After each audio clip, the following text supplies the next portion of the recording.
अस्सलाम वालेकुम नाजरीन, कैसे हैं आप लोग। उम्मीद है आप सभी लोग अच्छे होंगे। दिल्ली चुनाव 2025 की ताज़ा खबर। ताहिर हुसैन साहब ने शुरू किया चुनाव प्रचार। जानिए ताहिर हुसैन साहब का एक दिन की कस्टडी पैरोल पर आएगा कितना खर्च। दिल्ली दंगों के आरोपी ताहिर हुसैन साहब को ऑल इंडिया मजलिस इत्तेहादुल मुस्लिमीन यानी AIMIM ने मुस्तफाबाद सीट से चुनाव मैदान में उतारा है। 4 साल से जेल में बंद ताहिर हुसैन साहब ने सुप्रीम कोर्ट से कस्टडी पैरोल मिलने के बाद मुस्तफाबाद में प्रचार भी शुरू कर दिया है। दिल्ली की मुस्तफाबाद विधानसभा सीट से ऑल इंडिया मजलिस इत्तेहादुल मुस्लिमीन AIMIM के उम्मीदवार ताहिर हुसैन साहब ने चुनाव प्रचार शुरू कर दिया है।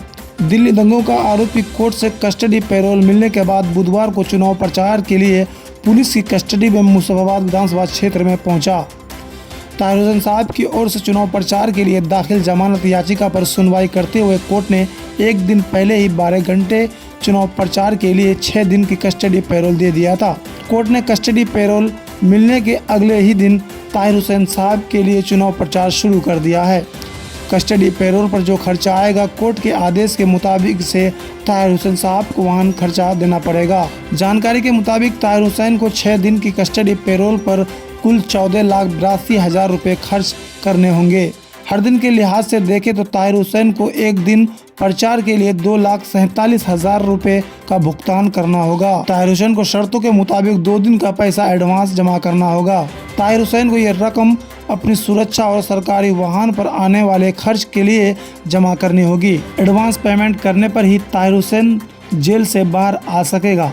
ताहिर को चुनाव प्रचार के दौरान अपने खिलाफ केस को लेकर किसी भी तरह की कोई टिप्पणी नहीं करनी और गवाहों से नहीं मिलने की हिदायत दी गई। ताहिर को कस्टडी पैरोल के दौरान चुनाव प्रचार की अनुमति है, लेकिन वह अपने घर नहीं जा सकेगा। चुनाव प्रचार के बाद उसे हर रोज जेल वापस लौटना होगा। गौरतलब है कि सुप्रीम कोर्ट ने ताहिर हुसैन को एक दिन पहले ही शर्तों के साथ चुनाव प्रचार के लिए कस्टडी पैरोल दी थी। कोर्ट ने स्पष्ट कहा कि ताहिर हुसैन ना तो घर जा सकेगा और ना ही कोई प्रेस कॉन्फ्रेंस करेगा। ताहिर हुसैन को इस दौरान अपनी पार्टी के कार्यालय आने जाने के साथ ही चुनावी गतिविधियों में हिस्सा लेने की इजाज़त होगी। बता दें कि दिल्ली की 70 विधानसभा सीटों के लिए 5 फरवरी को मतदान होना है, जिसके लिए 3 फरवरी को चुनाव प्रचार थम जाएगा। चुनाव नतीजे 8 फरवरी को आना है। तो दोस्तों, ताहिर हुसैन साहब के लिए ज़्यादा से ज़्यादा दुआ करें कि अल्लाह पाक उन्हें कामयाबी अता फरमाए और जहां तक हो सके उनके लिए मदद करें। अमानतुल्लाह खान का दावा, असदुद्दीन अवैसी बीजेपी को लाभ पहुंचाने के लिए लड़ रहे हैं चुनाव। ओखला का चुनाव इस बार सिर्फ एक सीट का नहीं बल्कि दिल्ली और देश की मुस्लिम राजनीति का भी भविष्य तय करेगा। अमानतुल्लाह खान ने असदुद्दीन अवैसी पर आरोप लगाया कि ये मुसलमानों की वोट को बांटने और भाजपा को फायदा पहुंचाने के मकसद से दिल्ली चुनाव लड़ रहे हैं। दिल्ली विधानसभा चुनाव 2025 जैसे जैसे नजदीक आ रहा है, ओखला सीट पर सियासी गर्मी बढ़ती जा रही है। आम आदमी पार्टी के मौजूदा विधायक अमानतुल्लाह खान और ऑल इंडिया मजलिस इत्तेहादुल मुस्लिमीन AIMIM के प्रमुख असदुद्दीन अवैसी के बीच आरोप प्रत्यारोप की सियासत तेज हो गई है।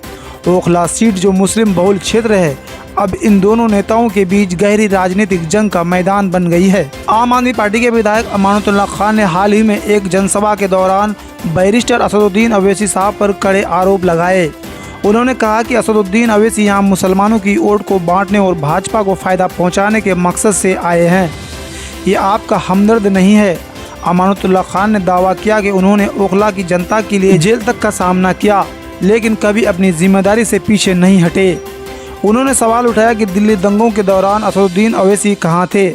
मैं हमेशा आपकी लड़ाई लड़ता रहा हूँ, लेकिन आज असदुद्दीन अवैसी यहाँ आकर आपके वोट को बांटने और भाजपा के हाथों में देने की साजिश कर रहे हैं। ओखला सीट न केवल दिल्ली की राजनीतिक में बल्कि पूरे देश की मुस्लिम राजनीतिक में एक अहम स्थान रखती है। यहाँ के मतदाताओं का रुख न केवल स्थानीय बल्कि राष्ट्रीय राजनीति को भी प्रभावित करता है। यही वजह है कि असदुद्दीन अवैसी साहब ने इन सीट पर अपनी पार्टी का उम्मीदवार उतारा है। आम आदमी पार्टी को डर है कि AIMIM के आने से मुस्लिम वोटों में विभाजन होगा, जिससे भाजपा को अप्रत्यक्ष रूप से लाभ मिल सकता है।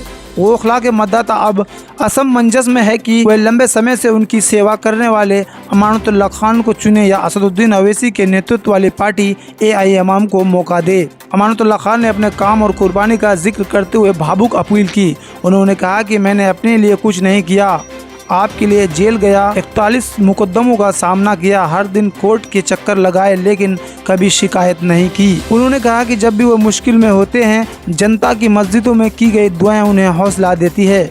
उन्होंने मतदाताओं से अपील करते हुए कहा कि आपको सोचना होगा कि कौन आपका सच्चा हमदर्द है।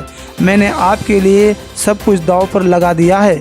क्या असदुद्दीन अवैसी ने कभी आपकी समस्याओं के लिए आवाज़ उठाई? वहीं ऑल इंडिया मजलिस-ए-इत्तेहादुल मुस्लिमीन के सांसद बैरिस्टर असदुद्दीन अवैसी साहब ने इन आरोपों को खारिज करते हुए कहा कि उनकी पार्टी भाजपा के खिलाफ लड़ने के लिए मैदान में उतरी है।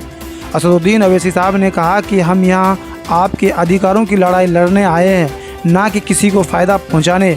हमारा मकसद समाज के हाशिए पर खड़े लोगों की आवाज़ बनना है।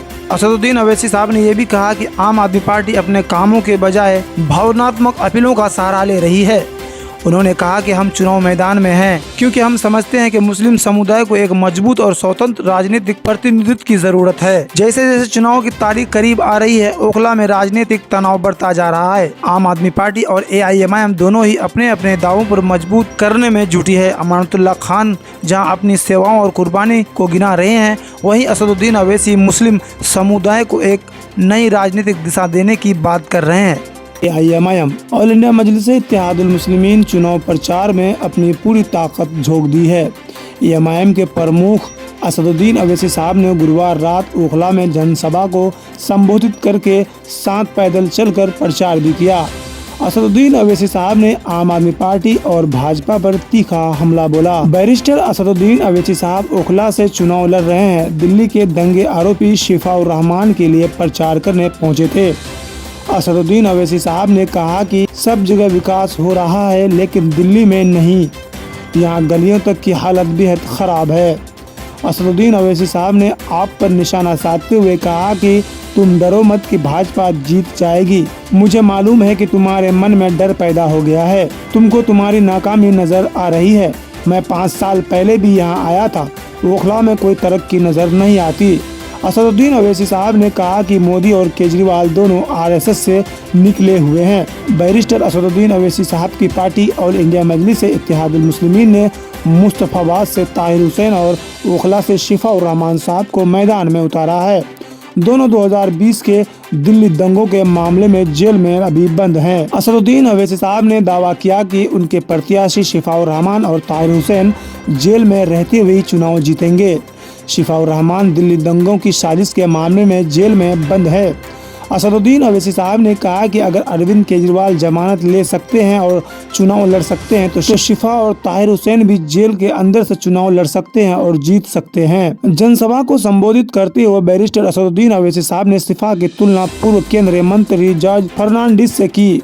असदुद्दीन अवैसी साहब ने कहा कि अगर फर्नांडिस बड़ौदा डायनामाइट मामले में जेल में बंद रहते हुए भी चुनाव जीत सकते हैं तो शिफा भी ओखला से जरूर जीतेंगे। ऑल इंडिया मजलिस-ए-इत्तेहादुल मुस्लिमीन AIMIM ने 5 फरवरी को होने वाले 70 सदस्यीय दिल्ली विधानसभा चुनावों के लिए अपने उम्मीदवारों के चुनाव अभियान का समर्थन करने के लिए क्राउड फंडिंग का सहारा लेने का फैसला किया है। दिल्ली चुनाव के प्रभारी और ऑल इंडिया मजलिस-ए-इत्तेहादुल मुस्लिमीन के पूर्व सांसद इम्तियाज जलील साहब ने टाइम्स ऑफ इंडिया से क्राउड फंडिंग योजना की पुष्टि की।